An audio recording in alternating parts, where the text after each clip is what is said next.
Hello, everyone, and welcome back to Little Pop Stars podcast. On this episode, we're going to be breaking down Lindsay Whiteman's album "Quick the Train is Coming," track by track. I guess we're back with another episode. Tanner, Sydney, welcome to our show.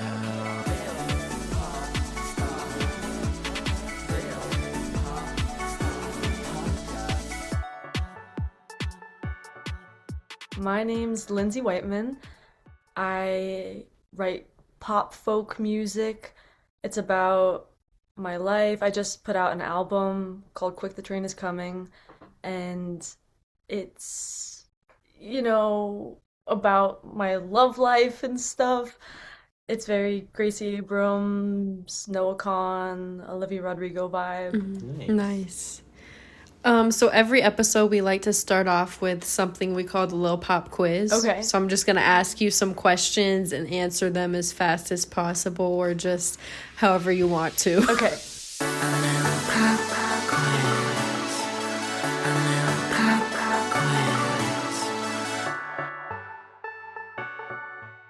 So what is your favorite way of transportation? Oh. The train, maybe? Nice. What is the first concert you ever went to? Technically, when I was like an infant, I went to a Tom Petty concert, but Sam Smith is my first legit concert. What is your favorite candy? I like sour candy, maybe the sour rainbow airheads. Uh-huh. But because I was just sick and I had my jaw was like out to here because I had an infection or something, and I had to suck on a bunch of sour candy, and now my tongue is like my taste buds are like destroyed. So also I guess like chocolate and stuff. Uh-huh. Yeah. What is your favorite music genre? I love pop folk. Yeah. What is your favorite instrument? I guess guitar. And what is a song that you've had on repeat? Oh, All the Things She Said by Tattoo. Have you been watching Heated Rivalry? Yes! I Or love watched Heated it. Rivalry. I also have Bad Things on repeat. That's one of the songs from the soundtrack too. Have you guys watched it? I have, yeah. So good. He's trying to convince me to watch Oh it. my god, you have to watch it. It's the best thing I've seen in years. Very entertaining. So before we talk about your album, I didn't know if there was any of like your previous projects you wanted to talk about, or if you just wanna. We have plenty of questions related to your album, but Yeah. What do I have out? I have like 4 singles before the album, I think. Am I allowed to curse on this? Yeah. Okay. One of my songs is called Shitty Homeboys. I have a song called Brain Space. You Broke My Heart on Halloween, and We're in Love, Aren't We? I think those are all my... Oh, and a song called Danger that was initially going to be on the album, but last minute I cut it. So now it's just a single. But yeah, they're all... I love them all. Yeah. And who are some artists that you have like inspired you through this album in particular? Ooh. I think Loudon Wainwright the third is one of my favorite lyricists, and I definitely took a lot of inspiration from his sort of he's very like he shows the ugly parts of himself, and that inspires me a lot, and I feel like that definitely translated to my lyrics a bit. I also love Olivia Rodrigo, Noah Kahan. I feel like they're really in the album too. yeah, definitely. So we're gonna kind of go through each song, and we'll have questions, but you can kind of share whatever you want about each one as well. So the album's called Quick the Train is Coming, and that's the first song. Quick, the train is coming, and you haven't said all you need to say. Quick, the train is coming, this is no time for delay. I feel like that song, like, so, like, that's the title. It's like, that's exactly what you get when you listen to the song. It's like very anxiety inducing, and I just love the like story that you laid out in that song. What made you choose like that song as the first song to have on the album, and then as the album title as well? Yeah. When I first wrote that song, I immediately went to get it produced, which is not what I usually do. Usually my songs sit in the back burner for a long time, and then kind of I start to get them produced. So I wrote that song and immediately got it produced, and when my producer sent me the song back, I was just blown away. I thought he did such an amazing job. His name's Teddy Walsh. And it was after hearing that production that I was like, wait, this doesn't feel like a single. This feels like the beginning or the end to an album. And I had just been dealing with chronic pain. Like, I had just started having that consistently in my life, which was making it really hard for me to write stuff. So I was like, okay, maybe I'll pivot more to doing a whole project. And so I thought to myself, do I have other songs about the same thing I'm talking about in Quick the Train is Coming? And when I looked at all my songs, I was like, oh my God, there's like absolutely an album here. Like, there's so many songs about this that I love. And so that's Quick the Train is Coming is the song that pushed me to make the album, and the whole album is about like the fallout that happens in after Quick the Train is Coming. Right. So for a long time it was going to be the end of the album, but then I decided it was the perfect start because the rest of the album's like the fallout afterwards. Mm-hmm. Yeah, that's cool. And so the next songs on the album are Single in Spain and Over Romanticized, and I think those are also kind of good with setting up these themes of kind of like over romanticizing this situation. Oh, it's over romanticized. Oh, what's left of you in my mind is over romanticized. This might be kind of a personal question, but do you find yourself like self-aware in like when you're going through a situation, or is it more like after when you're like when you wrote this project that you're able to be more self-aware? Sometimes I'm super self-aware, but then other times it's like I can't trust myself. It's like an unreliable narrator. And I'll be thinking, like, oh my God, I'm so in love, like, oh my God, blah, blah, blah. And it's not till literally months later that I'm like, did I go insane for a second? Yeah. Like, what was that? So yeah, I think I can be self-aware, but then at the same time, not. Oh, kiss me, you fool. We both know you can read my mind. So if my mouth can't find the words, I'm hoping yours can find the courage to lean over, change the meaning. In Kiss Me You Fool, it's really like romantic. So how did you work with the producer to have the sound capture the feelings of the lyrics? Ooh, I think I wanted the song to sound like a drunken walk through like a cold neighborhood. Mm-hmm. And I think my producer did a good job with that because we have 3 kind of sloppy guitars going, and then we have 3 kind of sloppy lead vocals, which normally we would be tighter on that, but we purposely kind of set everything a little bit off from each other to create that drunken, romantic, hazy feeling. So, yeah, I think Teddy did a really good job with making those vocals kind of sit like that. I remember everything, all of our best memories, but I have no clue who I am to you. next two songs, Who Am I to You and If I Died, are kind of like sort of what if and asking questions. Do you find that now that you've written these songs that you're able to answer any of these questions for yourself? Ooh. Who am I to you? I definitely can't answer because Right. I have no idea who I am to that person. And if I died, oh, I guess I don't know the answer to that either. Thank God I don't know the answer to that.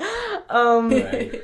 So, yeah, I guess I can't answer those questions for myself. Yeah, that makes sense as I'm thinking about it. A lot of your songs in this album kind of lead up to like, especially Who Am I to You kind of leads up to a very like intense bridge, and so does like Quick the Train is Coming.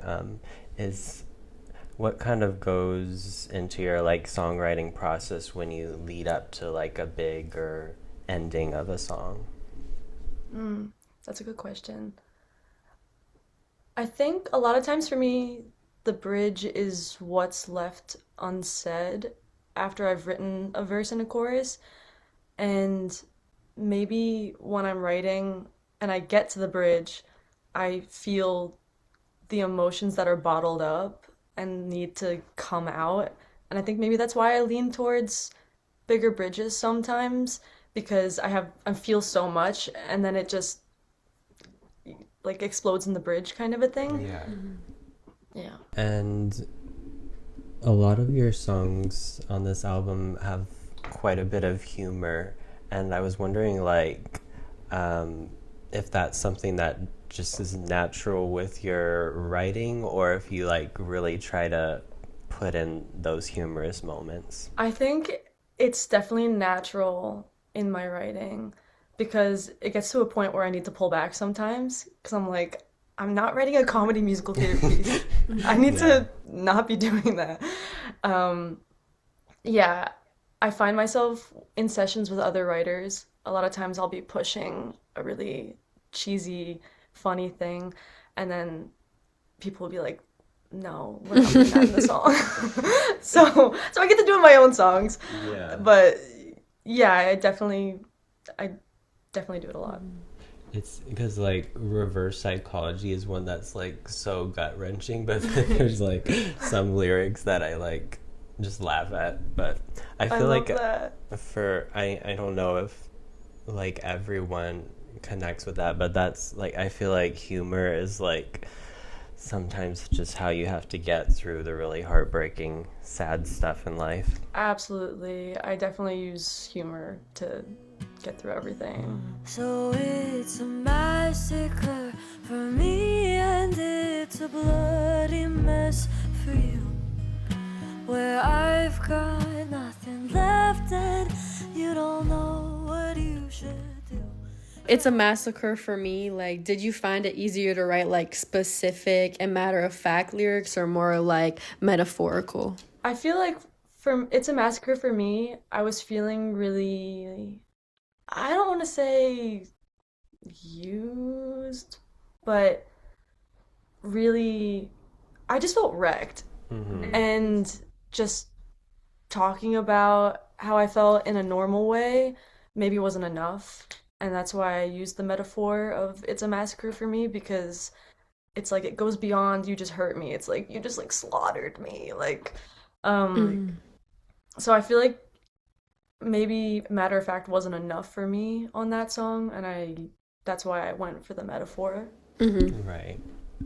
And earlier you said like you took some inspiration from Gracie Abrams, which I think is kind of in the songs that are more like very specific or like just like saying the situation as it is. I think that definitely comes across. Yeah, I think I was definitely inspired by Gracie Abrams for Still Feel, for sure.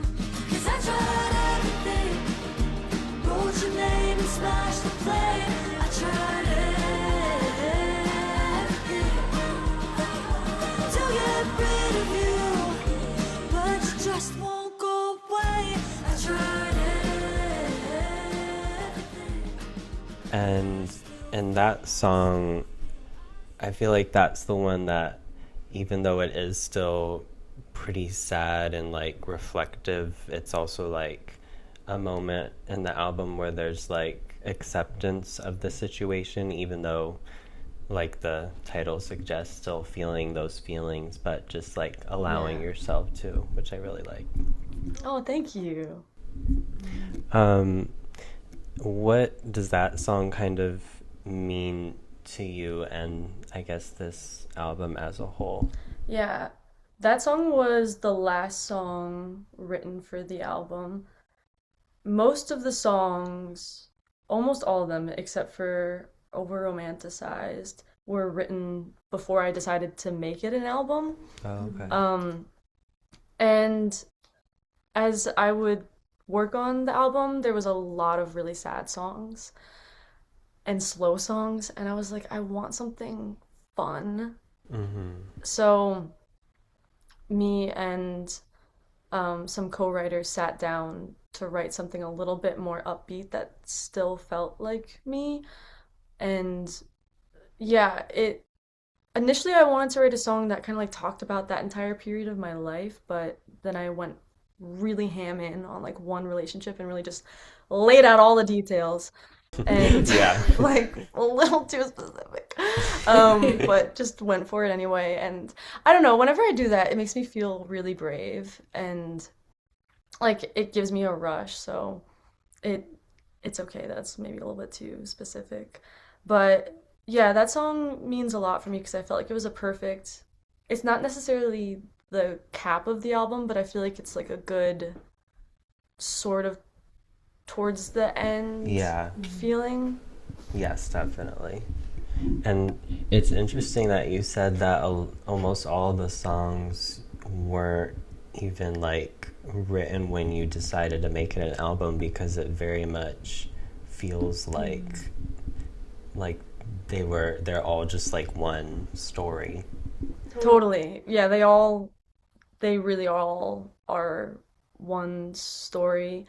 And then when I wrote those two songs for the album, it was like what stones were left unturned or like what's missing from the story. And that's why I wrote them for it. Yeah.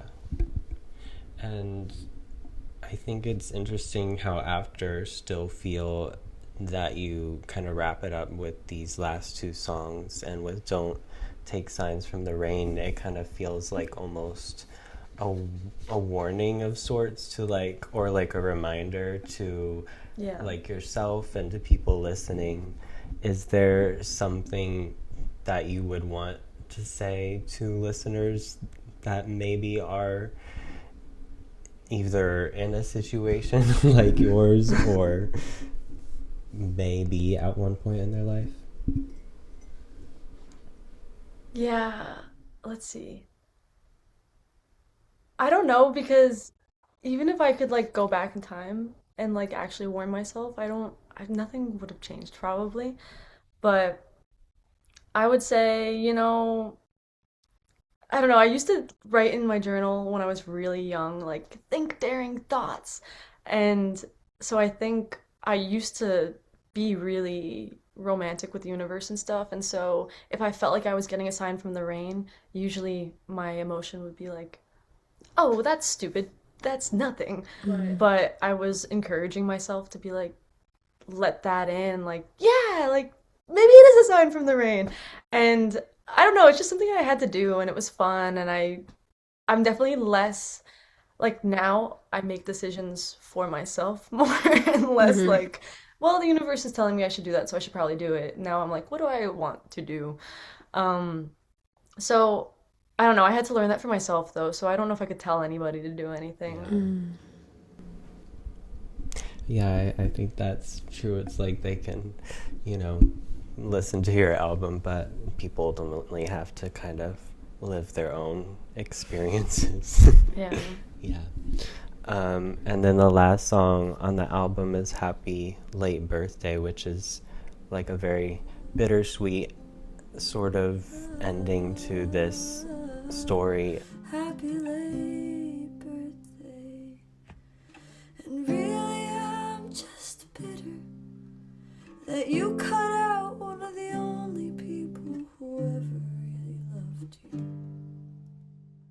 What made you choose this to be the last song on the album? That's a great question because it wasn't gonna be the last song on the album. Don't Take Signs from the Rain was always gonna be the last song on the album. Mm-hmm. But then when I recorded Happy Late Birthday, the feeling of it was so stripped back and so um unlike the rest of the album that it almost felt like a bonus track. So I was like, okay, maybe I'll put it at the end and even call it a bonus track. But then I didn't really feel right like making a bonus track because I feel like that's what happens in like a second release of an album or something. So I was like, I don't know, it'll just be at the end, it'll be the cap. But I feel like it also encapsulates the whole album by being like, hey, screw you, but then also not really screw you. Like, I don't really Right. care. Like, it's okay. We're all good. So I feel like it's a good send off of the album to be like, hey, like all is well. Like, I don't know. Like, yeah. Yeah, I definitely think it has that, like, sort of what the whole album is, and that, like, there's a lot of, like, anger and sadness, but then there's also a lot of, like, love for this person.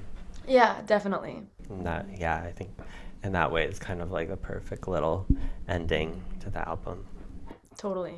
So now we're going to play another little game. Oh, fun. It's called This or That, Choose Your Favorite Child.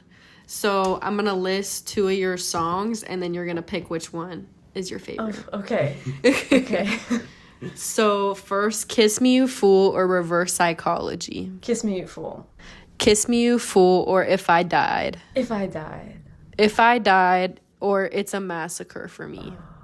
If I died. If I Died or Quick the Train is Coming. Quick, the train is coming. Quick the Train is Coming or Don't Take Signs from the Rain. Quick, the train is coming. Quick the Train is Coming or Single in Spain. Quick, the train is coming.